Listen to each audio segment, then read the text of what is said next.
ನಮಸ್ಕಾರ ಸ್ನೇಹಿತರೆ, ಸ್ವರ್ಣ ಬಿಂದು ಪ್ರಾಶನ ಇದ್ರ ಬಗ್ಗೆ ಇವತ್ತಿನ ವಿಡಿಯೋ. ಹಾಗಾಗಿ ಬಹಳಷ್ಟು ಪೇರೆಂಟ್ಸ್ ಜೊತೆಗೆ ಇದನ್ನು ಶೇರ್ ಮಾಡೋದನ್ನ ಮರಿಬೇಡಿ. ಮೊದಲಿಗೆ ಸ್ವರ್ಣ ಬಿಂದು ಪ್ರಾಶನ ತಯಾರಾಗೋದು ಚಿನ್ನದ ಭಸ್ಮದಿಂದ, ಮತ್ತೆ ಇದನ್ನ ಜೇನುತುಪ್ಪದೊಂದಿಗೆ ಶಿಶುಗಳಿಗೆ, ಮಕ್ಕಳಿಗೆ ಪುಷ್ಯ ನಕ್ಷತ್ರದ ದಿನದಂದು ಪ್ರತಿ ತಿಂಗಳು ಕೊಡಲಾಗುತ್ತೆ.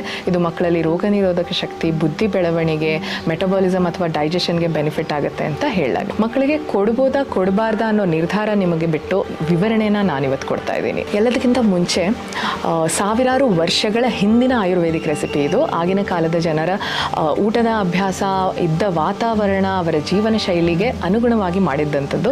ಹಾಗಾಗಿ ನಮ್ಮ ಮಕ್ಕಳಿಗೆ ಈ ವಾತಾವರಣಕ್ಕೆ ಇದು ಎಷ್ಟು ಅಡ್ಯಾಪ್ಟೇಬಲ್ ಅನ್ನೋದು ಒಂದು ರಿಸರ್ಚ್ ಬಾಕಿ ಇದೆ.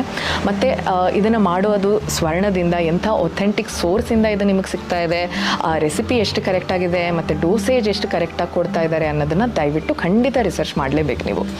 1 ವರ್ಷದ ತನಕ ಮಕ್ಕಳಿಗೆ ಇದನ್ನು ಕೊಡು ಕೂಡುದು ಅನ್ನೋದನ್ನು ನೀವು ಮನದಟ್ಟು ಮಾಡ್ಕೊಳ್ಳಿ. ಯಾಕಂದರೆ